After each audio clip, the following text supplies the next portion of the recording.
জীবনের শেষ অধ্যায়ে দাঁড়িয়ে একজন মানুষ আসলে কি চায়? অঢেল ধন সম্পদ, বিলাসবহুল গাড়ি বাড়ি, নাকি শেষ বিদায়ের মুহূর্তে প্রিয়জনের একটুখানি মানবিক স্পর্শ? কৃত্রিমতার এ যুগে এসে উত্তরটা সহজ হলেও বাস্তবতার চিত্রটি অত্যন্ত নির্মম। হাসপাতালের নিবিড় পরিচর্যা কেন্দ্র অর্থাৎ আইসিইউতে মৃত্যুর কাছাকাছি থাকা রোগীদের ঘিরে এমন এক নির্মম বাস্তবতা সামনে আসে। কখনো কখনো রোগীদের হাতে হালকা উষ্ণ গরম পানিতে ভরা প্লাস্টিকের গ্লাভস পরিয়ে দেয়া হয়, যাতে হাত ধরে থাকার মতন একটি অনুভূতি তৈরি করা যায়। উদ্দেশ্য একটাই, মৃত্যুর শেষ মুহূর্তে থাকা মানুষটি যেন অনুভব করতে পারেন তিনি একা নন, কেউ যেন তার হাত ধরে আছেন।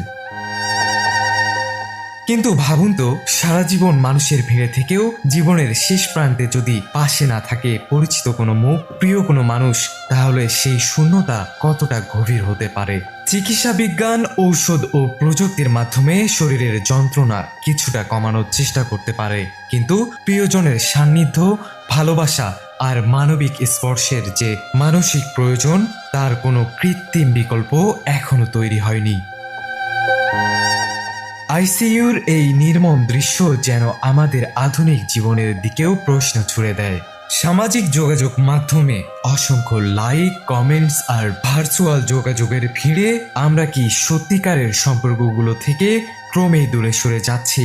বাস্তবতার অজুহাতে যাদের সময় দিতে পারছি না, তাদেরই হয়তো কোনো একদিন সবচেয়ে বেশি প্রয়োজন হবে আমাদের। কারণ জীবনের শেষ প্রান্তে দাঁড়িয়ে মানুষ হয়তো আর সম্পদের হিসাব করে না, তখন প্রয়োজন হয় প্রিয় একটি মুখ, প্রিয় একটি কণ্ঠ আর ভালোবাসায় ভরা একটি স্নেহের হাত। উষ্ণ পানিতে ভরা প্লাস্টিকের গ্লাভস হয়তো কিছুটা উষ্ণতার অনুভূতি দিতে পারে, কিন্তু রক্ত মাংসের প্রিয় মানুষের স্পর্শের জায়গা কখনোই নিতে পারে না।